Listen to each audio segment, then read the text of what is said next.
هو ده البيت اللي حصلت فيه المشكله، ده اساس المشكله اللي احنا في الحته كلها بنعاني بسبب اللي حصل في البيت دوت في اواخر 2009، يعني من سنتين دلوقتي.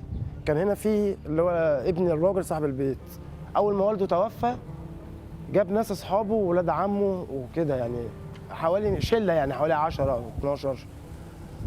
كنا بنسمع خبط ليل نهار، والناس مع كل واحد احنا مالناش دعوه، ده في حاله، واللي شغال شغال، عارفين معظم البلد شغال على الفحوط والحاجات دي. لما الفحت حصل دمر الناس، دمر كذا اسره، كذا اسره اتشتتت هنا وهنا، واللي راح هنا واللي راح هنا واللي راح هنا. يعني شوف انت لما يكون مر يوم وليله كده تبص تلاقي اللي حواليك كلهم مشوا، اكنك في خراب، وحصل خراب، دي حقيقه. انا بقالي 72 سنه هنا، انا جايه بنت 10 سنين جايبني راجل الله يرحم. وكنا كانت الجدعان بتطلع تسترزق من الجبل، باتوا صبحه مفيش، الخيل بتنزل يا ناري والعالم بتنزل، مفيش اكل ولا شرب. بيجي واحد يقنع اسره، وده اللي احنا بننبه الناس ليه، ان يقول لهم ان هنا تحت البيت عندكم كنز.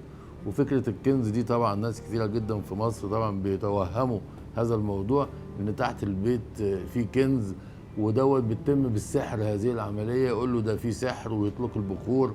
عشان كده الناس بسطاء جدا وبيصدقوا الكلام ده في ارياف مصر، وحصلت في بعض القرى هذا الكلام، وادت لوفيات عديده جدا. وبمعظم الاحيان حتى لما الناس بتموت بيخافوا يقولوا عنها او يبلغوا. ناس قالوا له يلا نعمل ونسوي وكاني وماني، سلطوه فحتوا. ما زاهي بقى قال لهم ما تسألوش فيهم الا لما تطلعوا ايه الحاجه اللي انتوا هتجيبوها. خلوا الجدعان يا عيني 6 ماتوا، 6. الستة دولت انا انا حاجه من الحاجات اللي حصلت، وطبعا ديت غيرت مسار حياتي 180 درجه.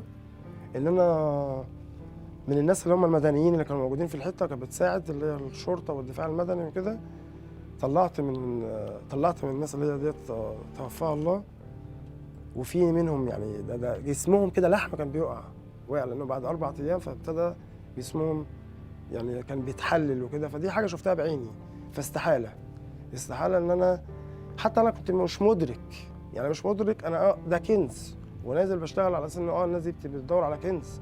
طيب انا مش اغلى من الحكومه. احنا بنتعامل كوزاره دوله للاثار مع بلاغ ضد شخص، والشخص دوت ان احنا بنقوم بلجان، ومعانا شرطه ومعانا اجهزه متخصصه، وبيتم المعاينه. وجد اثار عند هذا الشخص ايا كان هذا الشخص بتتعمل قضيه ضده.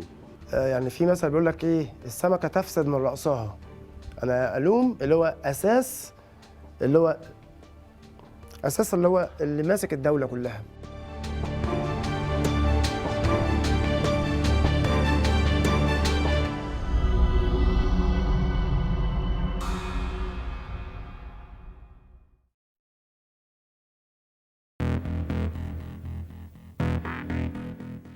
هي المنطقه عندنا هتنهار قوي، لان موضوع الشروخ ده بيزيد، لان الارض تحت منها كده مش ثابت، الارض بتمشي وانت حمل على البيت، زائد ان في حمل فوق. هي يمكن الارض ده البيت ده متين مثلا شويه، العروض ما تصرفش في لاني مسلح، هو مثلا الاساس من بتاع زمان مثلا اللي هو كانت الحاجات ببلاش مثلا، انما في بيوت مبنيه على وش الارض هتبوظ وهتتبهدل. عمليات الفحت بتتم طبعا ان بيجي مثلا واحد بيقول لفلان ان في البيت ده مثلا فيه اثار، فطبعا لو صاحب البيت تحت الضغط والحاجه فبيقبل ان طبعا يتفحت تحت بيته. وطبعا الكلام ده بيبقى غير موثق، لان المفروض الكلام ده طبعا بيبقى له اوجه تاريخيه، او بمعنى اصح بيبقى فيه بيوت بالفعل، يعني احنا عندنا بالفعل في بيوت فيها الكلام ده وطلع مال وثبت ان فعلا البيوت دي فيها اثار. بس طبعا هو زي ما بيقولوا كده الثراء السريع فرصه. حسبة 15 يوم هفحت من تحت الارض وهبقى ملياردير، فانهي اسهل له؟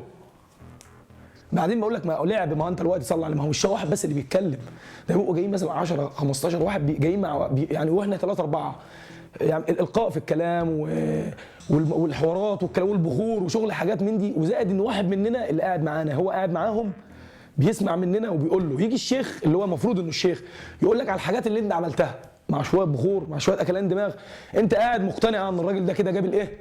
جاب التايهه. نحن نعلم يقينا ان التنقيب عن الآثار الموجودة في باطن الأرض محظور بقانون الدولة، وقانون الدولة يعتبر شرعا.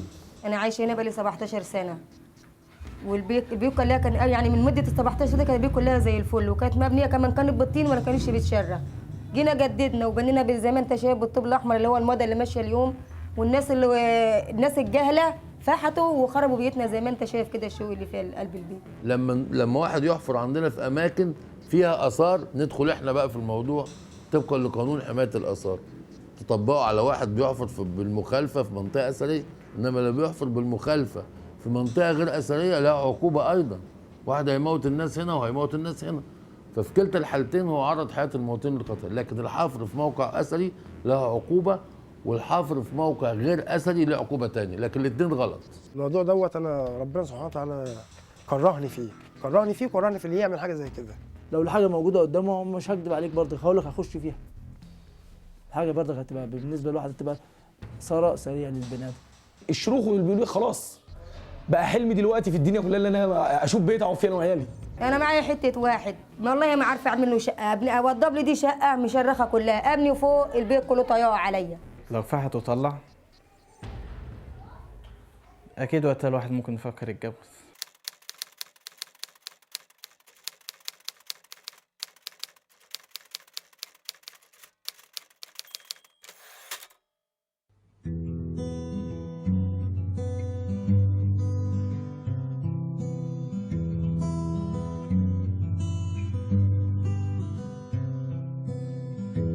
اهو ده اللي صار وقالي اللي كان مالكش حق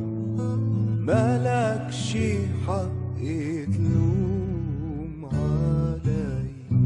اهو ده اللي صار وقالي اللي كان مالكش حق